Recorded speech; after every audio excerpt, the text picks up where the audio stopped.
의사 선생님이십니다. 내과 의사 선생님의 말씀이었습니다.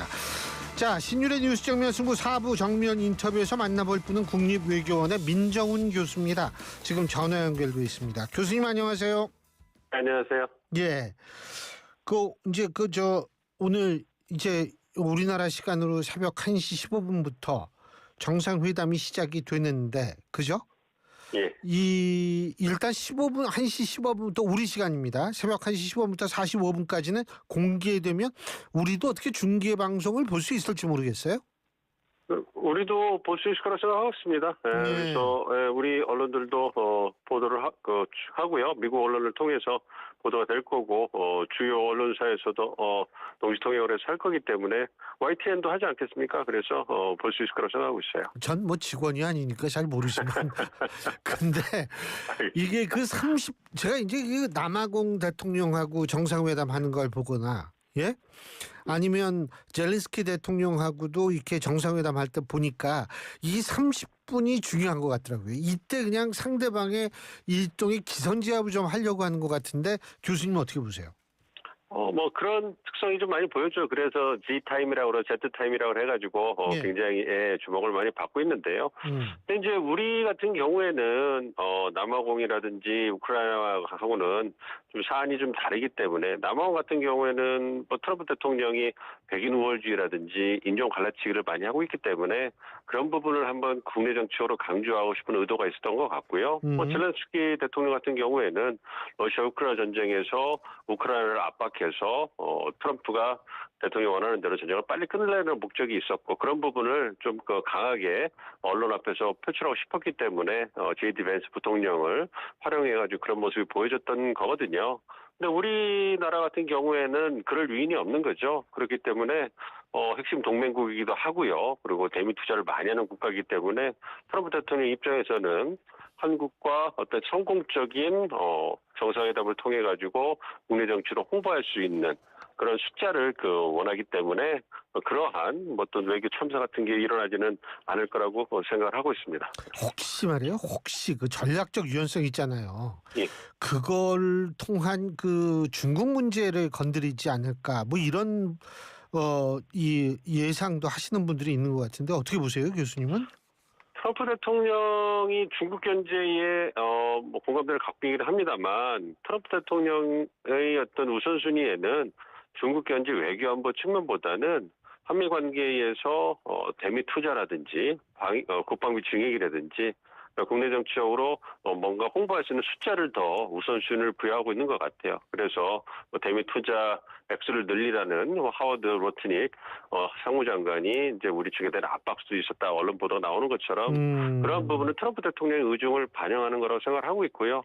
또한 트럼프 대통령이 시진핑 주석하고 미중 정상회담을 하겠다 이런 얘기를 여러 번 하셨잖아요. 예. 그런 걸 보면 굳이 한국과의 정상회담에서 중국 견제를 통해 가지고 미중 관계를 악화시킬 유인은 현재로서는 크지 않다라고 보는 거죠. 만약에 이번에 우리 대통령과 함께하는 그러한 기자 회견 장소에서 중국 견제를 한국이 어떻게 할 거냐 이렇게 하면 보는 중국 입장에서 얼마나 불편하겠어요. 그렇다면 미국과 중국이 정상회담을 하려고 하는 트럼프 대통령이 그걸 원하고 있는데 그런 분위기에다 찬물을 끼얹는 것이 되기 때문에 예. 저는 그럴 가능성은 크지 않다고 보고 있습니다.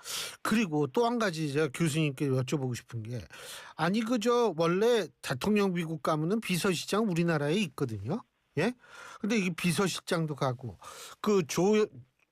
조 외무부 장관도 갑자기 중국 가고, 근데 이게 전 개인적으로 그건 이해가 안 되더라고요. 뭐 철저한 준비를 위해서 그렇게 갑자기 외무부 장관이 간다? 외교부 장관이? 아니, 철저한 준비는 그러면 그건 미리 예정된 한참 전에 계획을 하고 미국 갔어야죠. 철저한 준비를 해서 왜 그렇게 갑자기 가요? 이거 어떻게 보세요? 말씀해 주신 것처럼 철저한 준비를 위해서 가는 측면도 있는데, 이번에 한미 정상회담 준비하면서 어떤 경제 통상 부분이라도 외교안보 측면에 있어서 한미 간의 어떤 의견 차가 상당히 있었다 이런 부분이 설득력이 있다고 보고 있어요. 그러니까 공동 성명문을 조율을 해야 되잖아요. 조율을 하는 데 있어서 미국 측의 입장과 한국 측의 입장이 차이가 좀 많이 나기 때문에 이 부분을 조율하는데 상당히 시간이 걸리고 양국 간에 치열하게 협상을 하고 있고 그런 부분이 이제 막판으로 가면서 보다 조율에 힘을 내고 하기 위해서 주무장관들께서 방미해가지고 그 부분에서 이제 그 총력전을 기울인 게 아닌가 보고 있습니다. 그러니까 비서실장까지 방미하셨다는 얘기는 마지막 순간까지 한미 양국이 그 공동 성명을 조율하는 게 결코 녹록지 않았다. 정말 치열한 협상을 했다. 이렇게 볼 수 있다고 생각합니다. 그러면 자 일단 우리 시간으로 오늘 새벽 1시 15분부터 이제 회담을 하기로 한다. 정상회담을 하기로 했다라는 걸 발표했다라는 사실은 그런 이견이 어느 정도 줄어들었다 이렇게 볼 수 있는 건가요? 그렇죠. 어느 정도 줄어들고 그다음에 또 우리 언론 보도 일부 언론 보도를 보면 뭐 정상회담을 취소할 수도 있다라고 미국 측에서 압박했다 이런 얘기까지 나왔었거든요. 그래서 대미 투자 관련돼서 세부적으로 결정하지 않으면 뭐 정상회담 자체를 취소할 수 있다라는 국내 언론 보도도 나온 부분이 있기 때문에 그만큼 미국 측의 압박이 컸다는 얘기고 뭐 그럼에도 불구하고 우리 정부가 총력전을 기울여 가지고 그러한 부분에서 입장을 많이 조율한 것이 아닌가 좀 보고 있습니다. 물론 정상회담 끝난 막바지까지 협상 문안이 조율될 가능성을 배제할 수가 없고요. 그러한 부분은 이번뿐이 아니라 과거에도 종종 있었다 이렇게 보고 있습니다.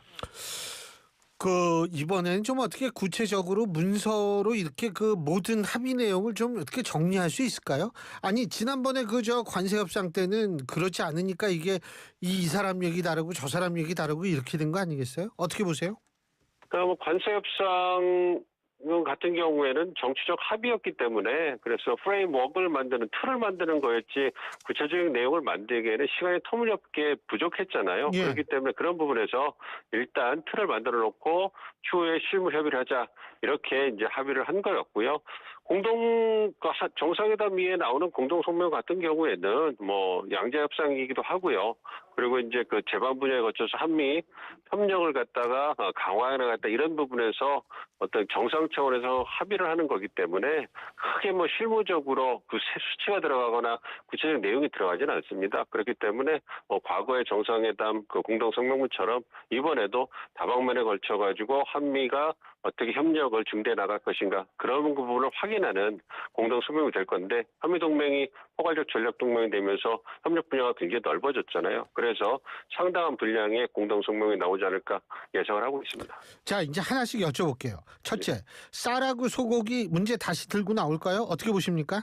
가능성은 크지 않다고 보고 있어요. 어쨌든 관세 협상에서 미국 측이 중점적으로 봤던 부분은 이제 대미 투자 부분이었고요. 시장 개방하는 부분은 우리 측에는 크게 어떤 요청하지 않은 부분이 확인이 된 것 같습니다. 그래서 물론 이제 대통령께서 비행기 내에서 기자간담회를 하실 때는 그런 부분에 대해서도 미국 측에 어떤 그 논의가 있었다고 그 얘기는 합니다만 그 부분에 있어서 공동 성명문에 우리가 그 미국 측 입장을 받아들여가지고 명시할 그럴 가능성 크지 않다고 보고 있어요.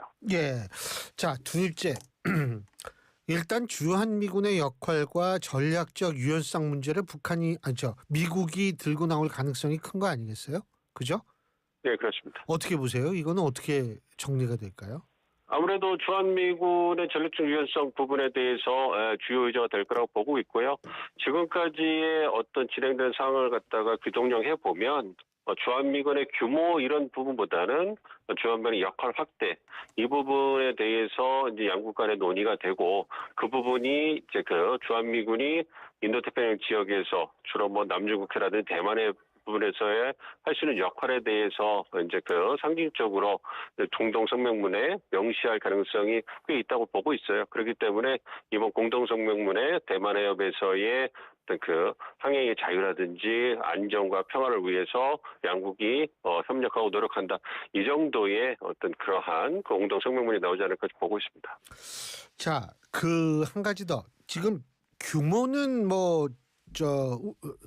얘기를 안 할 것이다 이런 말씀하셨는데 규모라는 게 여기 이제 주한미군의 병력 숫자죠, 그죠?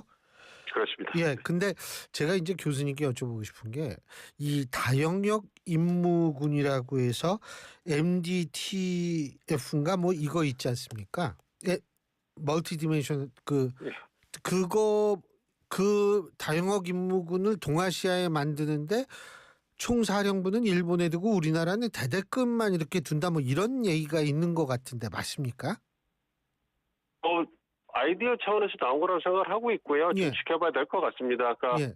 멀티 도메인 그 오퍼레이션 예. 해가지고 다영역 예. 이제 군사 작전을 하는 부분은 이제 그 미국이 전 세계에서 군을 운영하는 데 있어 전략을 그 지칭하는 거고요.